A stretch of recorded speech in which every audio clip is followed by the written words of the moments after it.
Tonja, thank you for joining me to have a little discussion about net zero. But before we get into that, I want to learn a little bit more about you, but specifically your organization, Quest. So while I was looking up Quest, and I'm going to read here because I don't want to mess it up, is Quest's mission is to help Canada become a nation of smart energy communities. And I'd like to focus in on that first. How do you, as Tonja, or you as Quest, define smart energy community? Yeah, thanks a lot, Anthony. I think it's a hard one to define because our communities are so very different all across the country. So, what we do is rather than have a definition of them, we use a series of principles that kind of guide what we consider to be smart energy communities. So, these communities, first and foremost, appreciate and value the importance of energy efficiency. I think it goes without saying. We've seen that from, all the way up to the International Energy Association. Our first fuel, our first course of action needs to be about energy efficiency and the efficient use of energy. So that's fundamental to this. But then we also look at a number of different other principles or strategies, which is around how to take that one step further, right? Looking at what are the energy opportunities at the local level. And unbeknownst to many of us, one of the biggest things that can contribute to energy use is actually how we use land in our urban centers, in our suburban, and in our rural environments. As it relates to communities. And so, the more that people have to travel, the more energy they will use. And so how we design our cities so that people can live, work, and play, so that transportation becomes less of an emission factor, is actually critically important. Obviously, the built environment itself, the buildings, the energy intensity of those buildings, in addition to things like the waste system, the water system, and I already mentioned transportation, the transportation system itself. So what we're looking for is how do we find the kind of sweet spot across all of those? What are the integration opportunities? How can we draw energy out of our waste streams, for instance, in order to improve the efficiency of the community as a whole? And so the solutions are very different, right? There's communities that don't have enough density to be able to pull energy out of waste streams, but there's others that do. And so for us, smart energy communities are those that understand where their unique opportunities lie, where their unique challenges lie, and then how do they tackle those? See, I'm glad, Tanya, that you mentioned, or you're not an advocate for a cookie cutter approach, because to your point, our communities are so diverse. Some are more dense, some are more spread out, some might not have the resources that others have. So I'm glad you make that distinction. Yeah, I mean, it is really important. We're a vast country, right? We can look to other jurisdictions, international jurisdictions, and see what they're doing. But we do really need to have a kind of made in Canada solution. And that is going to be unique right down to the level of communities in Canada. We can't even do it by province, right? Even though the provincial energy infrastructure is different from one province to the other, as you pointed out, even when you get down, especially with renewable energy, you get down to that local level, the sun shines more in some places than it does in other. The wind blows more in some places. Tidal is an option where it isn't in others. And so we have to look at those unique opportunities and take advantage of them where they exist. So, Tani, we've talked about smart energy communities and using energy more efficiently, exploiting what we can, focusing on land use and how best to maximize that value that comes from there. Now let's get into net zero.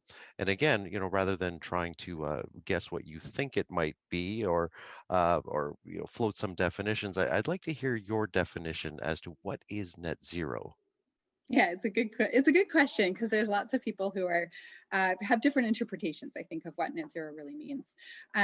So I really do take it on the face of how it is written, I guess we'll say, right? What we're looking to do is we're trying to reduce the emissions that we have in our environment as far as possible.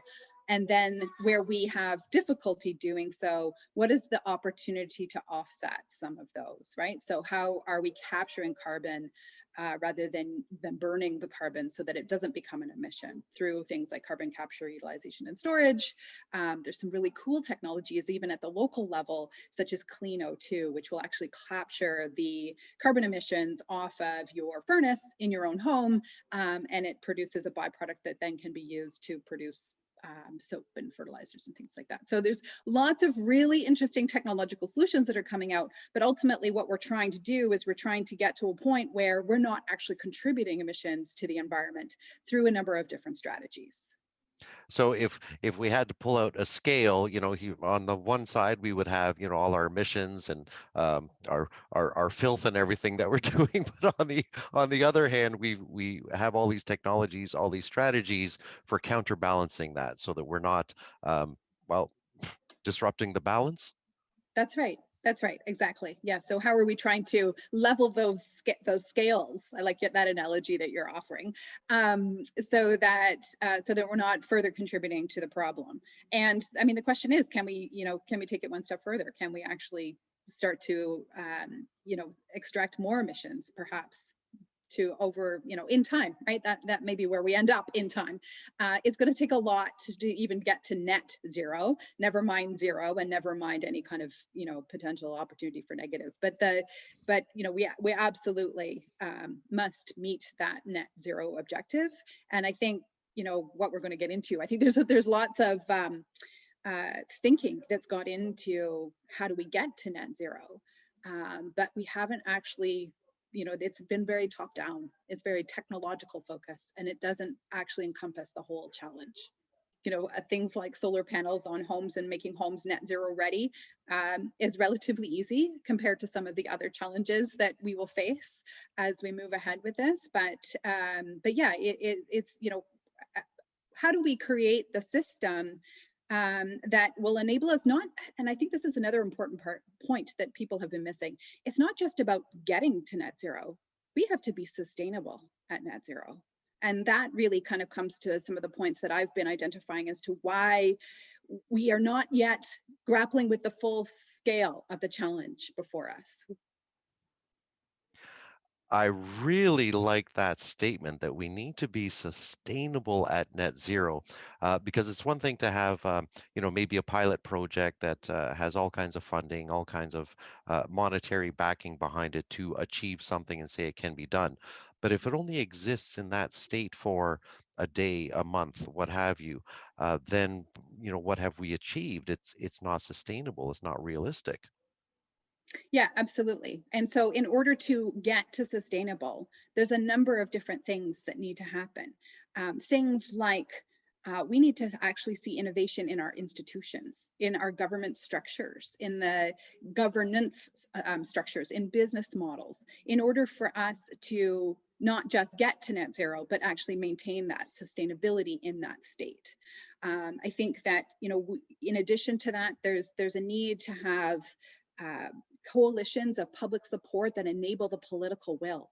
It's all very well if we have one political party that pushes us through to net zero, and then we change political parties. We need that to be sustainable. So we need political will to be able to transcend political cycles, which means we need coalitions of public support in order to make that happen. We have yet to really understand and grapple with what net zero means at the local level. What does it mean for the decisions that you and I are making? And that is still very abstract, right? As I said, a lot of the modeling's been top down. It's been about carbon capture and sequestration and removing methane from the atmosphere, and looking at other kind of technological solutions. But ultimately, getting to net zero means that you and I and all of our neighbors and friends and the rest of Canadians have to be making really good decisions. And we don't have necessarily the data to be able to understand what decisions we should be making. And if we don't have that knowledge, then how are we supposed to be collaborating with others in the public to create those coalitions of public support? So I think that's something that is a big gap that we're facing right now. And until we actually start to appreciate that we don't get to net zero without communities and without Canadians, and start to help communities and Canadians kind of paint that pathway forward that is unique to them, we are not going to get there, and we're certainly not going to get there in a way that's sustainable. I think actually we've sort of blended into my next question, We have. uh, Yes. but that's all right. That's all right. And so Tanya, we've already started. Well, mostly you, not so much me, but you've already started touching upon some of the things that are obstacles, are hiccups, and haven't been properly addressed. You mentioned the sort of global will, if you will, across various political parties, so that if it's a good thing, it doesn't change from one government to the next. We have policy and it's good, and we're pursuing it. We need to understand at the local level what net zero could mean or should mean to my household, to my neighborhood, as opposed to just grand scale thinking. But are there any other things that you would like to highlight that are preventing us from, really getting to net zero, meeting those net zero targets? Yeah, there's a number of things. I think there's a bit of a long list, unfortunately, We but we probably don't have enough time, do we? maybe not. But let me just touch on a couple more. So I think that I already talked about the kind of institutional innovation. What goes along with that is, and we're starting to see this right through with the finance sector, and kind of where does private financing come into this? We've all been looking at the federal government, and perhaps in some provinces the provincial governments, to kind of put the funding in place that enables these technological solutions to get deployed. Um, and that's not sustainable, right? Because your kids and my kids and even subsequent generations are going to continue to pay for that, in addition to everything else that's going on with the pandemic. So we need to be able to create an environment where there is an appetite for private investment into these opportunities. 60% of emissions come from communities. And so it is a relevant and big number, right? It's not just about how we produce our energy. It is very much about how we use it. And so the challenge that we face at the local level is that the investment opportunities are kind of below the threshold, the risk threshold of significant investors. And that's a huge problem. And it's a huge problem because until we actually start to bring these things, these opportunities together, aggregate them so that they meet that threshold where private investors are interested in the opportunity, we're going to continue to look and lean on governments and taxpayer dollars in order to move the needle.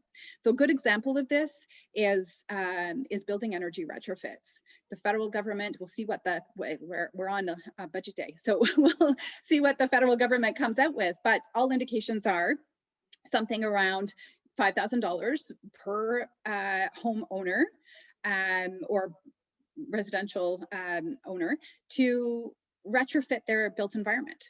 Okay, well that's good in that we've been trying to tackle the challenge of building energy retrofits and needing deep energy retrofits for a number of years. But again, we haven't been able to create this as a market mechanism where we see the private sector starting to take up the opportunity because there's a good market driver. And I don't want to presume anybody's financial situation, but I live in I'm privileged to live in a relatively new home. It doesn't, I don't have even the data on my home of how much emissions my home is producing, but I don't necessarily need it. So let's make sure that the dollars that are being spent on building retrofits are being put in the right place. And that does not painting all of Canada with the same brush. Low-income Canadians need more help to retrofit their most likely less energy efficient buildings than those of us who are in a privileged position who live in relatively new homes. So I think that is kind of one of these things that we need to, on the face of it, these programs may appear to be, unequal, but they need to be done in this way so that we actually start to develop the and kind of put the money where the need is greatest.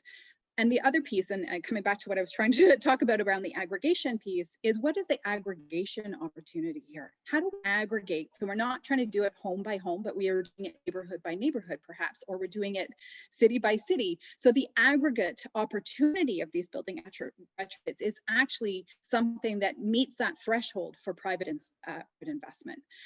So these are the kind of more challenging barriers, I guess, that we face to actually seeing these outcomes that we're looking for. Innovation needs to be more than just technological innovation. We need to understand innovation to being much more, right? It's innovation of our whole society. of how we structure the economy that we work within, so that it becomes that net zero sustainable economy. And I imagine when you bring up the point of innovation, and innovation is not just, something technological, a new device or a new shiny thing, but innovation in financing you discussed. And one of the things that I would like to see, sort of broad spectrum, would be innovation in behavior. Yeah, absolutely. And I think, we need to curate that from the ground up. And by the ground, I mean, starting with children, right? And I think, I know I was taught about turning the lights off and turning the water a faucet off when I was a child. I don't think those have necessarily gone away, uh, but it'll be interesting, right? Because technology can do that for us today. So, is it that we need the technology, or do we need the behavior change, or do we need both? So, but what is it that we can do from an education perspective, starting, kind of at the, I'm not saying we should be using our children, but how do we curate the next kind of society that is built on this understanding of the importance of energy efficiency beyond just turning your lights off, right? It's sort of, how do you maintain the efficiency of buildings? How do you create communities that are energy efficient? And so we certainly need to be building the knowledge. And then this is the other piece that I didn't talk about yet, but it's also the skills component of what we need in the future, right? We don't, I say in the future, we need to start, we need some of it today, but ultimately, if we're getting to net zero, that is a very different skill set that we need within the economy. We become a much more service oriented economy. And when we do that, it's a different skill set that we need compared to, and I shouldn't say that skill sets aren't static, right? They do completely evolve over time, but we are seeing this as we understand that, if we move the transportation system, for instance, into a more electric system, that means that we're going to need to see the growth in the electricity system. We're going to need to see the expertise for distributed energy resources, the expertise for system integrations, and that brings a whole new skill set that we need to be curating, starting with those that are still in school today, in addition to those who are already professionals in this space, and how do we help to build that knowledge within them as well. These are things that we can do. We're a country of very clever people, and and we have people involved in all sorts of these facets. And so if I had one takeaway, and I had to pick only one, you brought up many good ones, it would just be starting to pay more attention to this, and see about ways that we can start changing ourselves, and thereby start changing the environment around us. Ultimately, we need to be much more streamlined. We need to be more appreciative and understanding of what's going on in other sectors, and not staying within our own little silos. Um, and this is about building capacity. It's about building capacity across the system. And when I talk about capacity building, because that is one of those other terms that is quite loosely used across a number of different sectors, I'm talking about building the knowledge, the school, the tools, the resources, etc., that we really need to get there. So these are, and part of the challenge, I would say, is that these aren't ribbon cutting ceremonies, and they're not it's very difficult to align the greenhouse gas emission reductions from this activity specifically. And I think that's one of the challenges that we face as well, is we have this appropriate need to understand how much emissions is being reduced as a result of X amount of investment. But what we're talking about here is the sort of foundation of our society, of our economy, that needs to make some changes in order to be sustainable as we go forward. And you can't put an emission reduction number to that when it certainly can't easily tie those two things together.